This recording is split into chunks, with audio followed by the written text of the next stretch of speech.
The Fabulous 413 podcast is funded by Northeast Solar, offering solar options, energy security, and solutions for the local community. Learn more at northeast-solar.com.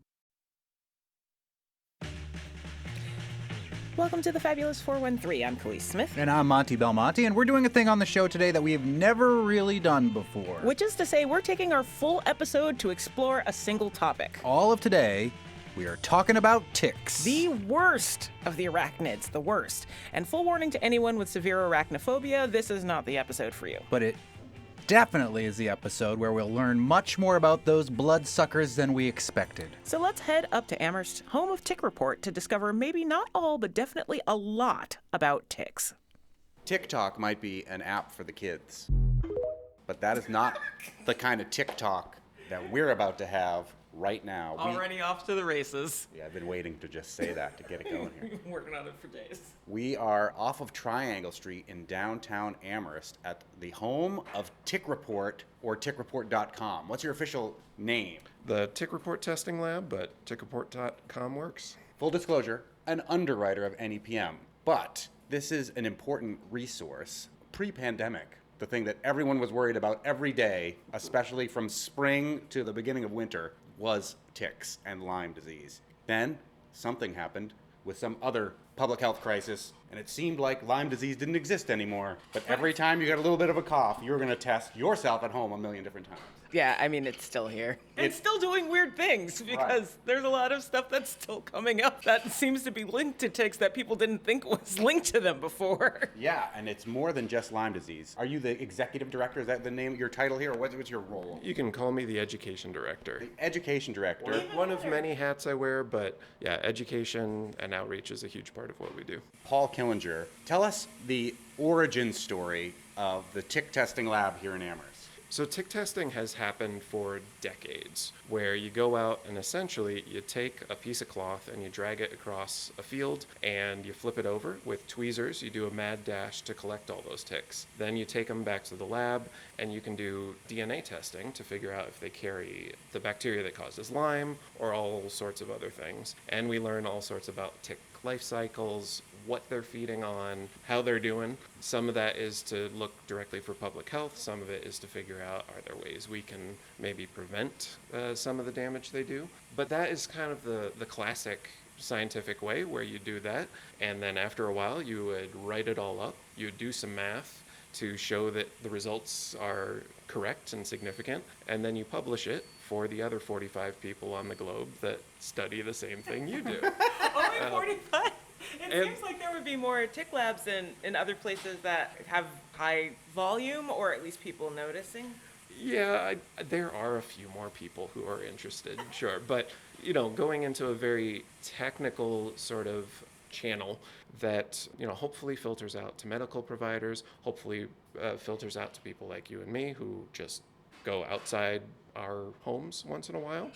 So in 2006, we started this, and we were one of the first labs to really do this. And certainly we're the only lab I know of that really has done it contiguously for 18 years with the breadth that we do, where if you get bitten by a tick, or you pull one off your dog, or we get ticks off of people, dogs, cats, llamas, tortoises, goats, all sorts of critters, and they can send it in. We will grind that tick up and we'll see what sort of bacteria or parasites or viruses that tick contains. It's not the same as a diagnosis, but it's a little bit like a radon test or an asbestos test or a lead paint test, where we help you sort of describe a possible exposure to something that can make you sick. And if symptoms emerge down the line that are kind of in line with that exposure, that gives you and your doctor a little bit to start with, because so many tick-borne diseases start like the flu.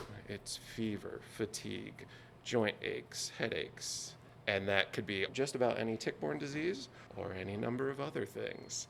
But with the fact that, doctors in the 80s, when I was a kid, every time I had the tiniest little earache, gave me all of the antibiotics that existed, antibiotics have been overprescribed. Yeah. So now, you could say, I got bit by a tick, you go see your doctor, you miss or don't see the target-shaped wound around the bite, and the doctor's going to say sometimes, I'm not giving you antibiotics because we don't do that anymore. Yeah.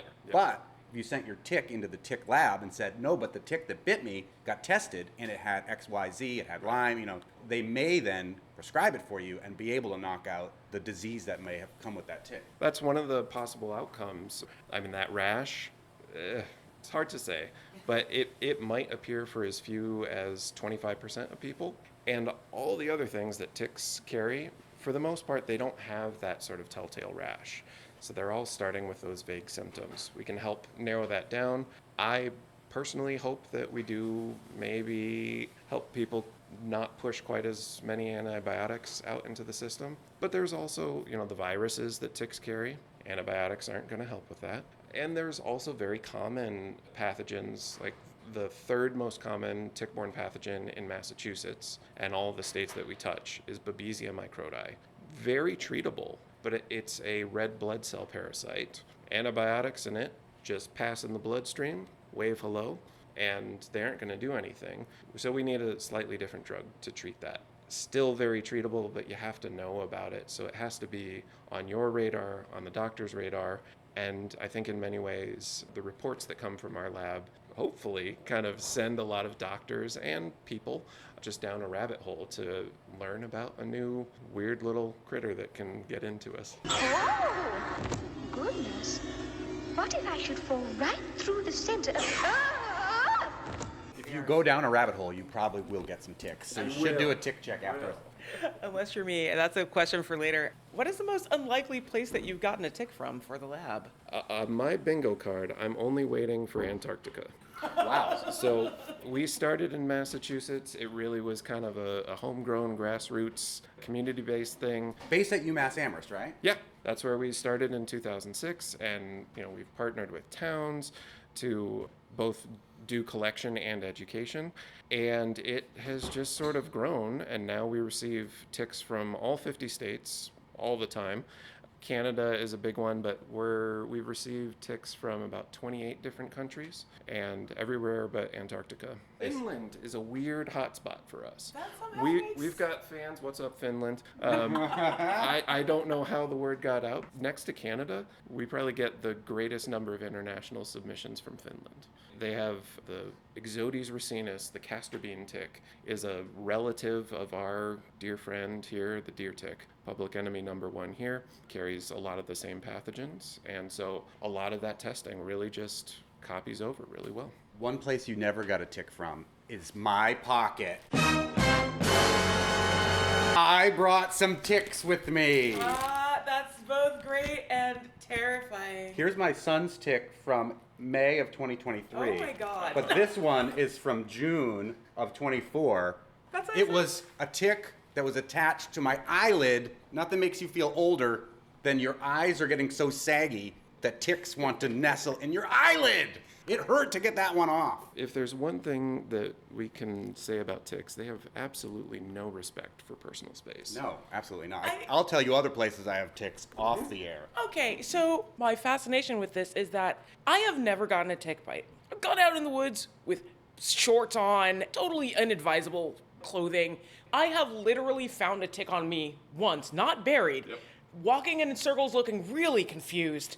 So whenever tick season happens, it's not that I'm not understanding how serious this is, because it definitely is a serious, serious thing, but they don't want me. It's not that I want to be wanted. I'm just curious as to why. Weirdly enough, I am the same way. I have never found, I've never been aware of a tick actually biting me. What? You work in the tick lab and that's never happened? I've had hundreds of them on me, because we do go out and we invite it. There are all sorts of parks nearby where I can go, and in the first hour, I can guarantee you I'll get at least 50 ticks on a flag, and they'll be all over us as well. I've never found them on me. That's a bit of a mystery. There is something to... kind of like mosquitoes, they'll have preferences based on our body chemistry. That's my... Do those get you? Oh, yeah. Yeah, no, I'm a mosquito buffet, but the ticks are eh. There are probably some substances that make some of us more attractive than others. I'm always sweating. Maybe they just don't like me or my deodorant. That's kind of the best we have right now. In very limited lab settings, we're able to figure out, they don't like this kind of common compound, but that's probably part of it, and some of it is just blind luck. It's a mystery. We're speaking with Paul Killinger, who is the director here at the Tick Lab in Amherst, where people from all over the world will mail them their frozen ticks. They'll get tested here for all sorts of different potential tick-borne bacteria, viruses, etc. Some towns subsidize this so that if you live in specific towns, you just send your tick in for free because the town is paying for it. Yeah. You'll test that tick. What are some of the local towns that are doing that? There are a number of towns throughout Hampshire and Franklin County. Amherst, weirdly, isn't one of them in all the years we've been here, but really the best way to find out is if you have a tick to test, you can either email us, or most of those coupons will apply automatically when you put in your contact information to arrange for testing. They'll pop up, say a little thank you to your Board of Health, and show you the discount. And then if you don't have the subsidies, it's different levels of what you're testing for. And we're not supposed to mention price because it's public radio, but it's It scales. and is relatively affordable. Yeah, we have really found there's a number of ways that you can do tick testing, and over the years there have been a number of organizations and states that have done it for free based on a grant, and there's such a demand for tick testing that usually that grant dries up a year, if you're lucky to have it last a year. It's not perfect, but it does mean that we can actually cover the costs, and I know that we're going to be here next year and the year after that. This is our 18th year of doing it without interruption. That's the difference that the testing fees have made. About how long does it take from when you receive a tick from someone in the mail till they get their results of what you found? Usually about 1 business day. Oh, wow, that's super fast. We guarantee results in 3 business days, and we hardly ever use that. But a month ago, we were receiving over 1,000 ticks per week. And so we make our guarantee based on that sort of volume. Right now, actually, a third of our staff are out on time off because we've slowed down to I think we'll have 300 ticks this week. We can do that in our sleep. This is the slow season. And part of that is just tick biology. A lot of folks think about ticks as this summer threat, and I'll talk to all kinds of people in August or September. Hey, it's been a good year. Haven't had any tick bites. No, you haven't for the last 3 months. But ticks have never been, especially deer ticks, they're not a summer threat. It's too hot for me, it's too hot for them. They're a beginning and end of the season, where deer ticks, the worst of the worst, they really like the milder temperatures because one of the biggest killers of ticks is just dehydration. In July and August, it's rough on deer ticks. So we should hope for a lot of drought this summer. Kill off all those ticks. Okay, let's not. Are you starting to see them earlier now that it's been warmer because we haven't been getting as much snow and it's just milder earlier on in the year too? That's something where climate change and severity of winters is a big part of the story of ticks. It's not the only thing that's going on, so I always want to be careful not to oversimplify that. But deer ticks in particular, they kind of have 3 criteria. They are thinking about the length of day, humidity, and temperature. And so if we have a week in January where it's above 40 or so, some of the braver ones are going to come out. They don't have a calendar. They don't care that it's January. They don't know that next week we might have a blizzard or a cold snap. They say, okay, today the conditions are right. So they'll climb out of hopefully several inches of oak or maple leaves that they've been keeping as a nice warm blankie. They'll climb up a twig and hope that one of us passes by. A lot of things really get boiled down to this sort of magic dividing line of about 40 degrees. Remember that 40 degrees at the local weather station that is telling you and your computer and your phone what temperature it is isn't necessarily the same temperature in your backyard. I always think about it taking the compost out and sort of the way that my compost pile tries to colonize the yard, and there's lots of leaf litter around it, and as I'm shuffling through that, I could very easily be picking up ticks that are just under the surface where the temperature is different. There aren't neat rules there, and ticks are going to make their own decisions. On the way, we discover how they unwind the ticks' RNA and DNA to discover if it contains any pathogens or bacteria to which people might have been exposed, including the one Monty brought with him to the lab. And we'll get some tips for keeping yourself and those you love as tick-free as possible. But up next, separating the facts from the legends about the tiny arachnid, we'll find out if anything we've heard about ticks is just hearsay, with Tick Report Director of Education in Amherst, Paul Killinger. You're listening to the Fabulous 413 on 88.5 NEPM. The Fabulous 413 podcast is funded by the UMass 5 College Credit Union, offering co-op advantage checking with cash back on all purchases, plus secure debit card controls, all from the UMass 5 mobile banking app. Insured by NCUA, umass5.coop. Time for a tick delivery. If that FedEx guy only knew what was in those envelopes. No! We have special relationships with our mail carriers and shippers. We do receive ticks in a lot of weird ways. We get them in plastic bags, urine containers from a doctor, salsa jars, taped to a piece of paper, all sorts of things. We're with Paul Killinger at the Tick Lab in Amherst, where they will take your ticks and test them for all sorts of different stuff. Let's dispel some common misnomers about ticks. There's lots of questions about, all right, I found a tick on me. If I burn it, it'll come out. If I put Vaseline on it, it'll come out. If it's been on for only a little while, it's fine. But if it's been on for more than, which of these things are true? How do you remove a tick? And how do you know whether it's worth Remove a tick safely. from your eyelid like I did in that little plastic bag that I handed you? And then how do you know if it's hit a level where you are potentially in danger? Removal's the easiest part, so we'll start there. The only way that I want to recommend is really sharp-pointed tweezers. I mean sharp. Really, you're coming in from the side and you want to be squeezing as little of the tick as possible. So very fine-pointed tweezers. The only way to do it, and pull straight up.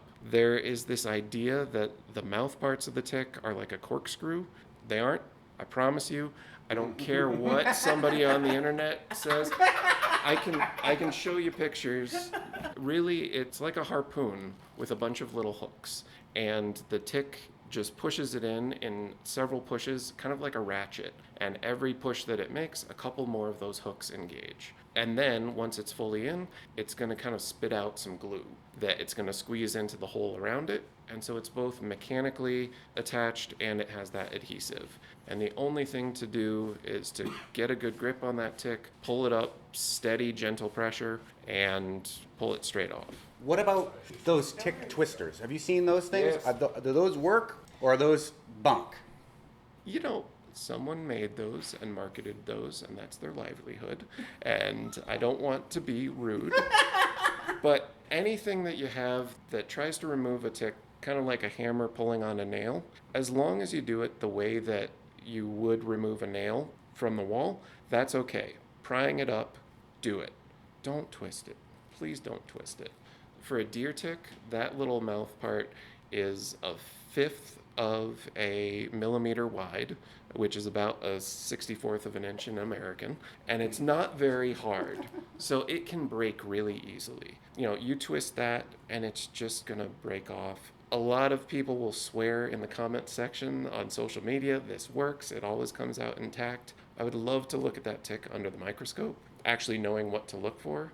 How could you Don't tell twist. anyway? I can't Don't even see those twist. little things. It looks I can't like- imagine knowing what his mouth looks like. Microscopes. Oh yeah, but I don't have a microscope at home. And tweezers are the best way, but honestly, even more than just doing it perfectly, surgically correctly, I want to get the tick off as quickly as possible, which is why the burning it or putting Vaseline on or nail polish on and waiting for it, don't do that. Nail polish. Yeah, this is all the stuff that you hear on the internet about how to get rid of ticks. Yep. Because the idea is that you're going to smother them. You're not going to smother them. They don't breathe at all like us. Maybe you're going to irritate them. I mean, if somebody starts putting a lot of Vaseline on me, I'm going to think they're weird too, and I might walk. But How are you it's supposed not to going to work. smother smother something that's already embedded its head in your flesh, what are you smothering? They breathe from their backs. They sure don't. But yeah, so if I was somewhere and I didn't have tweezers or something, I would do the best I could with my fingers, just kind of pinching them with fingernails and pulling out. Don't let the perfect be the enemy of the good. Get it off as quickly as possible, because once that tick is off of you, then you've interrupted the transmission cycle. What if you accidentally leave a little bit in there, like you twisted it off and it does break off in there? Is there a danger of that? Because that's also a common thing. Like, Yeah. you got to get the whole thing out, or else you're still potentially going to get infected. There's no evidence that that's going to lead to more infection. It'll be treated like a splinter by your body. Your body will try to push it out over the course of a few days, or if it can't do that, it'll sort of scar it over.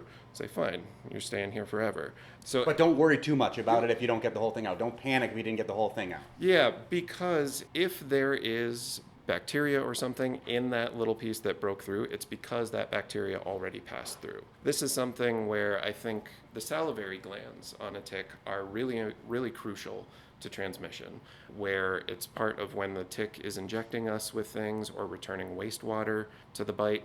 The salivary glands are sending along some chemicals to help, and they can send pathogens as well. The salivary glands aren't anywhere near that hypostome. They go along the sides of the tick's body. Just like humans. Absolutely. But that's the confusion. You know, we hear that tick salivary glands are so dangerous. My salivary glands are right in here in the mouth. Those are the mouth parts. Ergo, you know, I have to start minor surgery here to pull it out. We know that in a lot of cases, when people get really invasive to try to dig it out, then you're just creating a larger wound that you have to keep clean now, and you're going to invite infection just from our world around us. Get the tick off, and transmission has stopped. You may have already received an infectious dose, but you've stopped the process. Well, let's talk about tick time. It's often unknown when the tick bit you. Yeah. There's an idea that, like, it hasn't embedded itself yet. It was relatively easy to pull off. Sure. Versus it's lodged in. Is there a rubric that people should use about, I'm pretty sure it's only been on there for an hour versus I know it's been on there for more than 24 hours? For the most part, in our experience, people, and I would be the same way, are really bad at figuring out when a tick attached. The whole reason that ticks are still a problem for us is that they, for millennia, have been the most badass hide-and-seek players ever. Come out, wherever you are. The whole secret to tick success is that they can bite and go unnoticed. So a lot of times when people find a tick attached, they start thinking, when did I do this risky thing? I was hiking Thursday, so it must have been, carry the one, 5 days. Or I'm very clean. This is sort of a moral reflection on me. That couldn't have been on there for more than an hour. When we're thinking about our behaviors, it's not a very good way to go about it. We can look at it and we can estimate within about 12 hours how long a tick has attached. The way that we do that is just, if you think of a tick, the deer tick is kind of reddish orange and it has a little black or brown oval on the back. That black or brown oval is really hard, like a lobster shell. The rest of it is very soft and it stretches. And so we have a fixed point that we can use to compare the rest of it, and really within about 12 hours under ideal conditions, we can tell how long that tick fed. This is kind of why the two ticks that you brought to this lab, which was right, but I also didn't want to see them look so different. One is bright red, Yep. and the other one is so tiny, like it didn't quite get purchased. This is a nymph stage tick. So this is a deer tick nymph, and you found this in early June. That all checks out. That's when the nymphs are coming out. Adults come out, I usually say reliably by tax day, but really whenever spring is kind of well and truly here, they will be out. The ticks are like an allegory for your taxes, I guess. You know, I let anything that's memorable. They provide public that's what I services do. in some cases when you Yeah. get enough of them together. But yeah, then around June, the nymphs come out and they're going crazy. So this all checks out.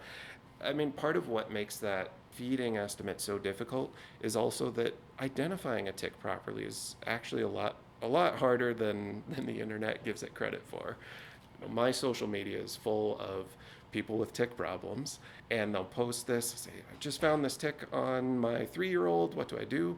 And there's 400 wrong opinions in the comments. Absolute size isn't part of it. Color, not really part of it, of identification. It's good to know how long it's fed. There's a couple of free ways that you can do that. We'll do it, for one. If you email us a photo of a tick, I'll do identification and feeding estimate. University of Rhode Island Tick Encounter, they will also do it. You send them a photo and they will identify it, send you this kind of long email about what it is, what they carry. So don't go to your friend circles on social media. Go to folks, very nerdy folks, like at URI or here, where we'll do it, and we should probably, hopefully, we're going to have a lot more information.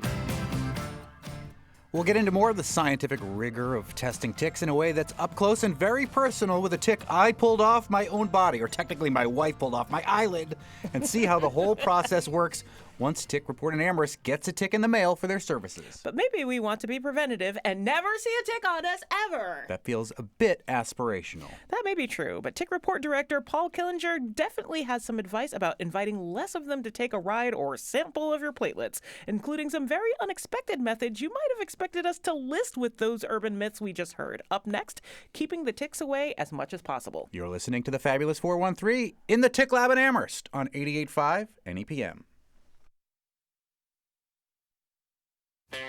We're with Paul Killinger at the Tick Testing Lab in downtown Amherst, who for 18 years have been testing ticks right here. Started out at UMass, now here right down the street. What about tick prevention? There's all sorts of mythology about that. This type of spray, this type of natural oil. Yep. Are there actual ways you can discourage ticks from jumping on your body? With anything you're doing, whether it is protecting you or your pets or your yard, do 10 things. You know, there's no magic bullet. Everybody's looking for one. I would love to have one. But repellent, something like DEET or picaridin, is really good and available anywhere. A lot of folks have concerns about DEET, and that's fine. For a long time, we were a little bit mixed about essential oils. There's been some really interesting studies recently. I also love the study because the way that they tested it and sort of made it objective is they used children's toys, like a Technics or Roblox sort of thing, to make a little carousel.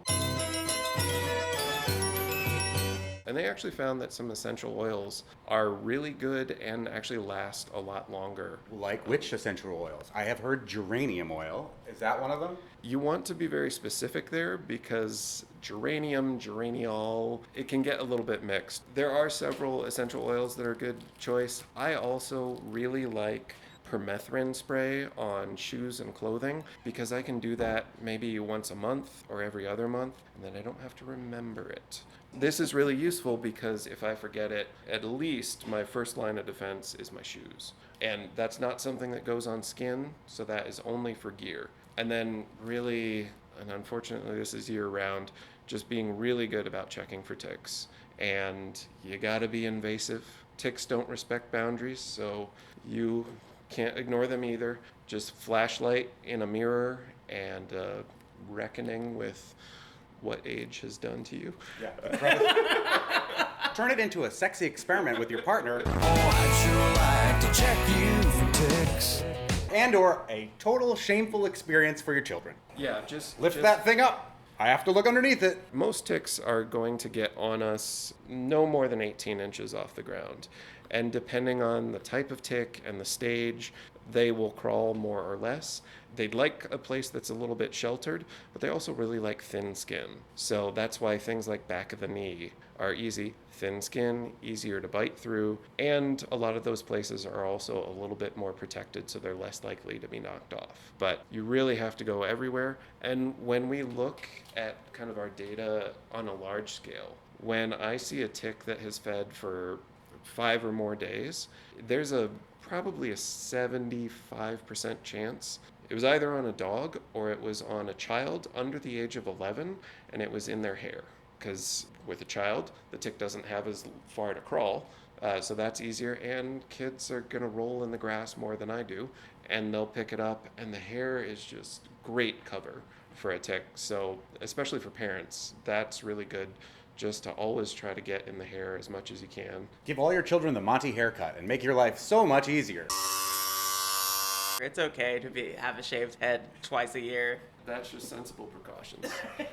We're with I Paul. see a tick-safe man in front of me. Yeah, I don't get lice either. We're with Paul Killinger at the tick testing lab in downtown Amherst. You have seen hundreds of thousands of ticks, if not millions, right? Yeah, overall, at least 500,000 have been tested, and about 130,000 have come from individuals, both across the state and really the globe now. If you were to say a rough estimate, what are my odds if I have a tick on me that this tick was carrying something? Is there like a rough estimate you can give about your chances of it actually having been a tick carrying something that's bad for you? Any good science, it does depend, but if you're in New England and you have an adult deer tick, so one that you recognize as that sort of black and red, it has a 50% chance it's going to carry at least one pathogen. 50%. 1 in 2 are gonna carry something, and they may carry as many as 4 at a time. So they could carry Lyme bacteria and Anaplasma bacteria and Babesia parasites and Powassan virus. That's a bad day. It's not typical, but 2 pathogens in the same tick is pretty common. Again, that same type of tick, probably a 10% chance that it's gonna carry 2. Okay, so we're at the tick lab, but behind you I see a door that says mosquito sorting in process. Uh-oh, expansion. Please open gently. Yep. Any sort of bug that bothers us, we're kind of interested in it. So mosquitoes are another one that we work with, and that's more on the town level. You don't swat a mosquito on your arm and try to scrape that into a bag.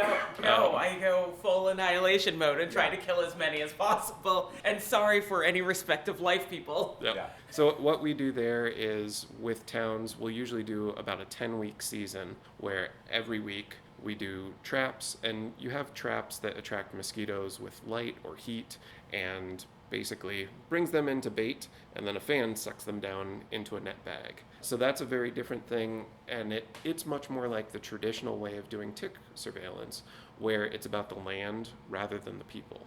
So we've really made that shift where we try to make tick risk about the individual. Mosquitoes, it just doesn't work that way. It's honestly a lot harder. I believe it. Mosquitoes are the #1 killer of human beings in the whole world, right? Yep. In the US, there's more disease caused by ticks, but really globally and historically, mosquitoes have been bad news for us. You thought it was sharks. Not even close. Nope, it's my nemesis. Are there trends that you've noticed in our area with the chicks that you've gotten over the past, like, let's say 5 years, let's say just before the pandemic? A lot of people don't want to talk to me because ticks are ugly. They're not pleasant, and in most cases, if you're talking to me, it's because you or a family member is having a bad day. They are the least attractive of the arachnids, Yeah. and I like spiders. But one of the really great pieces of news that I can actually share with people is that in these areas where we've been studying for a long time and where we get thousands every year, so really great sample size, the infection rates in ticks is actually very stable. I see a lot of news stories about babesiosis is a growing problem. Anaplasmosis is a growing problem. In some ways, that's actually a good thing because the same amount of babesia in ticks is just now being noticed and diagnosed correctly on the medical side. The ticks themselves not changing all that much. There are some small changes, but really that 50% stat, that is just rock steady year after year. So the ticks and the things they carry in traditional tick territory like New England, it's really not changing very much over time. That's good. I guess that's Ish. good. Yeah, you still got a 50-50 shot every time you find a tick that you're not going to get some horrible disease. There are always these little outliers where some years we'll see Powassan a bit more, Powassan virus that can be very serious. It's fairly common on Cape Cod, and earlier this year we found an unusual pocket of it. I think we found 2 within about 2 weeks from southern New Hampshire. New Hampshire? And that's an unusual place. Live free or die. And that's one of those where we found those in March, I think, and I was kind of braced for a very bad year of Powassan. Fortunately, that has slowed down. Tick-borne disease can be very scary. With a lot of these pathogens, with the number of ticks that we test, most of it is done by email. There are results with some of these viruses and some of the scarier things where I actually deliver those results by phone. So rather than the email, I always make sure and I am just calling them until I get an answer, because I'd like to be the first person that they get to talk to and we field some of those questions. Because if you see a result for Powassan virus and you go to Dr. Google, that's a bad place to be. You know, Powassan virus can be very, very serious, but I can answer some questions, give you a sense of context, and help you sort of prepare for a conversation with your doctor, rather than just seeing some of these very scary news stories about the worst case scenario. Paul Killinger there at the Tick Lab in Amherst mentioned that there are some effective essential oils in keeping ticks off of you. Paul's top recommendation is oil of lemon eucalyptus. It might be listed in ingredients as olé.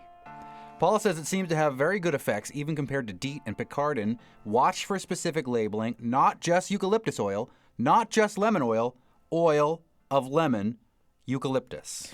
Other oils that have some conflicting data but rank by efficacy: oregano, clove, thyme, sandalwood, cedarwood, but only from certain specific species of cedar. Not all are created equal, and it seems to require extremely high concentration, so keep that in mind in order to see if it's practical or not for you.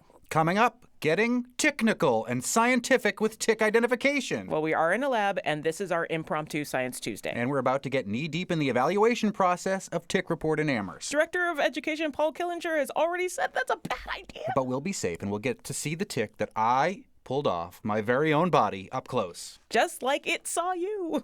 You're listening to the Fabulous 413 on 88.5 NEPM. NEPM's podcasts are funded by Armbrook Village Senior Living in Westfield, with support services designed to help seniors age in place, including a Compass Memory Support Neighborhood. More at armbrookvillage.com. So, Paul Killinger from this tick testing lab in Amherst, will you test my tick and then get me back the results, and then we can report on what might have been found on the tick that I found on my eyelid? Absolutely. And yeah, we can actually look at under the scope right now, see how long it fed. Yeah, let's do it. We could do a quick run just to give you an overview of the building and then sit down there. Yeah. So this is an old medical practice, which is not a traditional layout for labs. You know, when you go to UMass, it's a lot of these big open spaces, lots of glass walls. This is an old medical practice, so broken up into exam rooms. We moved to this building during the early months of COVID. That was actually perfect because everyone kind of got their own space. But the whole process really follows this hallway. Mail and receiving will come in there and figure out who a sample belongs to. And when the testing is done, we know who to report it to. We'll move down here. We'll go under the microscope. We'll take pictures of the back and the belly of the tick. Whoa, there's a gross looking tick on the screen right now. Wow, but like I see all the things that you were saying about its mouth parts. Like that makes that. It's like a crazy drill with spikes on it. Yep. Yeah. So it's like a press. So just dozens of tiny hooks that all get embedded there. We will look at the tick, make sure that it is a tick. We receive well over 1,000 scabs per year. Oh, wow. You know, because ticks are very small. And they hate unions. Ticks are very small, and you know, there's a lot of confusion and a lot of anxiety. So you know, we'll get that. We'll also get other little beetles. We'll get pseudoscorpions sometimes. Yuck! Whoa. Very cool. If I didn't know pseudoscorpions were a thing. If you're a fan of spiders, Yeah, I like most arachnids. you need to get into pseudoscorpions. Okay. Are they around here? They're kind of all over the place, but yeah, they're about tick-sized, but they have little scorpion arms. Neat. Actually, Oh wow, that's so cool. There is a pseudoscorpion. so there's the scale bar, 1 millimeter. Oh, it so is it is tiny. this tiny little thing. Its body looks a lot like a bed bug, but it has these kind of cartoonishly large forearms there. Why evolution? That- Why did you do this to them? Just, you know, they end in little scorpion or crab pincers and make them look like a bodybuilder.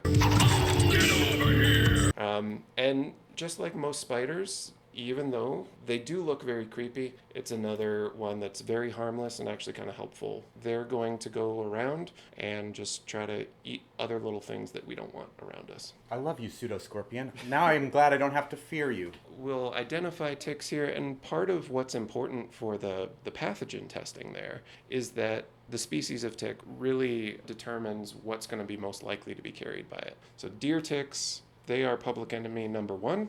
Public enemy number one. They carry the widest range of pathogens and can carry them most often and can carry the most at one time. Lone Star ticks are probably number two, but they're different. The stars at night are big and bright. Lone Star ticks aren't going to cause Lyme disease. But as part of that process, we want to know what kind of tick it is so that we apply the most relevant tests. Again, Lyme is just so common, and it can be so serious that every single tick, let's just test it. Dog ticks infection rates are much, much, much, much lower. Part of the flip side with a lot of ticks is that a lot of the species where they're infected less often, it can be much more serious in the short term. So dog ticks, not very much around here. They can carry things like the bacteria that causes Rocky Mountain spotted fever. Rocky Mountain. That's one. I got that from Rocky Mountain oysters one time. You did not.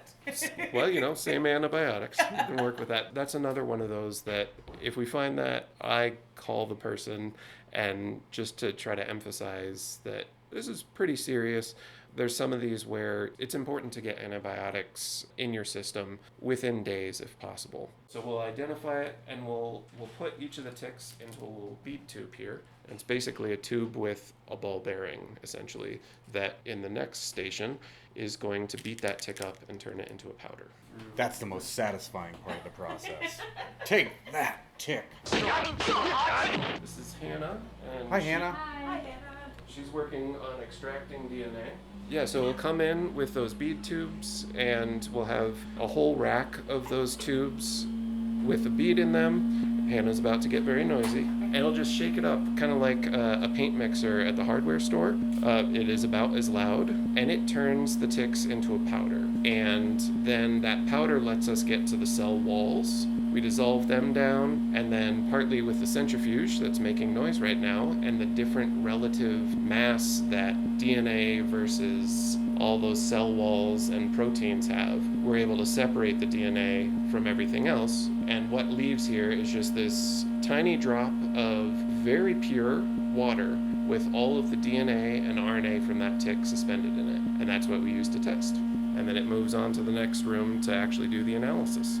So a lot of people actually think that keeping the tick as alive is important. It really isn't. We're not taking the bacteria and culturing it. We're doing more CSI stuff.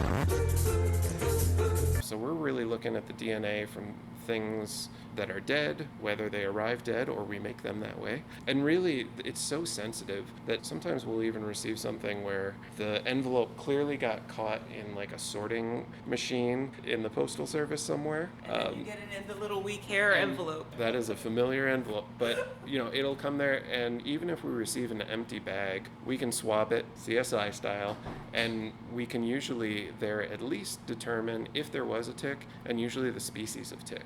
I wouldn't rely on that to do pathogen exposure, but we can at least do that. And again, that's a lot of information where if I know that you got a deer tick and where you picked it up, if I have a lot of good data from that area, I can at least tell you the chances of there being an infection and what the leaderboard is going to be. A lot of people ask what happens to the tick after, and if we save the tick, we do in a manner of speaking.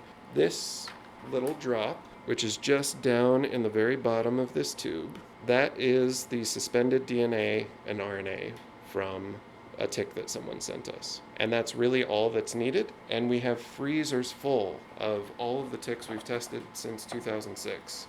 That material comes into this room. We're using qPCR testing, and the process of PCR testing is essentially you heat and cool DNA multiple times. When you're heating it, it unzips like a zipper. That DNA ladder that at least some of us learned about from Jurassic Park, the little cartoon. Oh, Mr. DNA, where did you come from? From your blood. It unzips, it makes two little sticks, and then when you cool it down again, if you give it the right sort of raw materials, it'll make two exact copies of itself. Then you heat it again, unzip, cool it, and it makes more, and all of a sudden, every time, one strand turns into two copies, into four copies, and so on.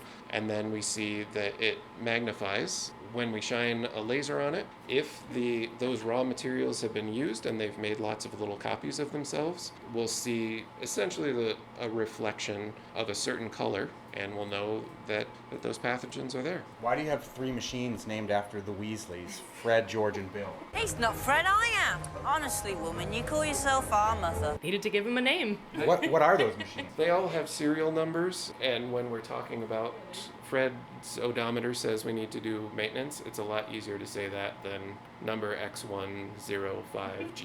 Your machines are green. You should have named them after Slytherins if you're going to do anything. Obviously. But yeah, those are the qPCR machines. This is pretty similar to the qPCR that all of us suddenly learned about in 2020 and 2021. Actually using a lot of the same machines. This is just something that folks have been studying for decades. And so some of those DNA targets are a little bit better nailed down. Your fridge in here is 24 degrees warmer than the one in the last room we were in. Yep, because this is just a fridge. Oh, If you wanted to be fancy and sciencey at home in the kitchen, you could say, hey, can you get the milk out of the 4 degree? Fridges are 4 degrees, kind of our home freezers are essentially minus 20, and then the big boys are minus 80. Do you chill your beer real quick in those minus 80 fridges? They would get angry. Okay. Yes. Most molecular work really comes down to very precisely heating and cooling DNA. Can we look at my tick under the microscope? Sure. All right. Paul Killinger from the Tick Lab in downtown Amherst has taken the tick that I took from my eyelid in early June and is about to look at it under the microscope. Again, for tick removal, really sharp tweezers like this are the way to go. The tick has been placed in the tray. The tray is going under the microscope. There it is. There he is. So we're looking at the ventral side, or the belly of the tick. The belly of the beast. Yeah, so this is a nymph stage Ixodes tick, most likely Ixodes scapularis, or the deer tick. With the nymph stage, you can see it is very small. It does have 8 legs. And here, it looks like you did a good job of removing it as well, because that center line is the hypostome. That's that tube with all the hooks on it that actually breaks the skin. We tried it the tick twister method, but it wouldn't work on my eyelid, so we did go to tweezers. That's really the thing. Again, if you have the tick twister or any of those that work like a claw hammer, if you're prying them, fine, you do you. I'm okay with that. What we often find is with nymph stage ticks like this, and even worse, larval stage ticks, they're just too small. So it's like trying to pull a pin that doesn't have enough of a nail head with a claw hammer. Mm-hmm. It's just not going to work. With those, you would go to a pair of pliers to grip it. This is just scaled down. We want to use tweezers. It looks It is like so tiny. one thing of ground pepper. Yeah. The only reason I knew it was on my eyelid is because my eyelid just started to randomly sting a little bit. So what can you tell about this tick at this point? Am I going to live, Doc? Let's get a better view. That didn't sound like a promising answer. Looking at this, you did a good job. So again, when we're looking at feeding, we're comparing this dark oval on the back of the tick to the rest of it. And this looks like it fed for 12 hours or less. Means the chances of exposure aren't zero, but they're very, very low. There's a lot of argument over transmission time, and this idea that if a tick has been attached for less than 36 hours, you're safe. It is more complicated than that. Lyme bacteria from an adult stage tick, 36 hours is kind of the average, but it's not a cutoff. It's the top of a bell curve. And so the steep sides and the little edge on the bottom of that bell curve, it's possible, but it's not nearly as likely. So this one, not terribly likely to be able to transmit Lyme, maybe low to moderate on something like anaplasma, low to moderate on Borrelia miyamotoi, which causes hard tick relapsing fever. But overall, you don't get much higher than maybe low to moderate. It was a good catch. Yes! And given that we're months away from when I caught it, I'm probably in the clear at this point, right? In all likelihood, yeah.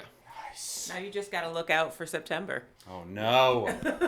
Mid-October is always going to be the time when the deer ticks really come out again in force. And right around the first week in December, we just see it drop off real steeply. But there's 6 weeks when people are very surprised to find ticks. It's not necessarily on their radar. And these diseases start with sort of general flu-like symptoms. You get those in November. It's like, well, kid brought something home from school. It's also possible that you're dealing with something from a tick. Yeah. So, warn all your friends who are coming here for those idyllic New England weddings in the fall that maybe they should be careful. Pumpkin spice season is also tick season. Mm-hmm. Lots of bonuses come with your fall leaf colors, unfortunately. Well, Paul Killinger from the Tick Lab here, thank you so much for giving us such an extensive tour, for giving us a scientific look at this issue that I think a lot of people think about and care about. Maybe not as much as they did pre-pandemic, but it's still a big deal. And one of the best places in the whole country that's doing this kind of work is right here in our backyard. Thank you very much. The results of my eyelid tick? No pathogens detected. We highly suggest Tick Report's Instagram and Facebook. They have a tick forecast, which for July is that the warm weather may provide a slight reprieve from ticks in some areas, but most states will still see high tick activity. They also have a tick of the week that you can catch there. Special thanks to the Providence-based band whose one of the lead singer's mom lives in Northampton, Deer Tick, who I have been using for all of the bumper music for this entire show. That tracks. Tomorrow on the Fabulous 413, Daily Show correspondent, comedian, and now author Dulce Sloan, who's coming to Mass Mocha. And we get a tour of the only organic farm in Hampden County with Connie Adams and John Kelch of Yellowstone Host Farm in Westfield. Plus word nerd Emily Brewster from Merriam-Webster got a question for the word nerd, thefab413@nepm.org, or a follow-up tick question, thefab413@nepm.org. We'll see you tomorrow.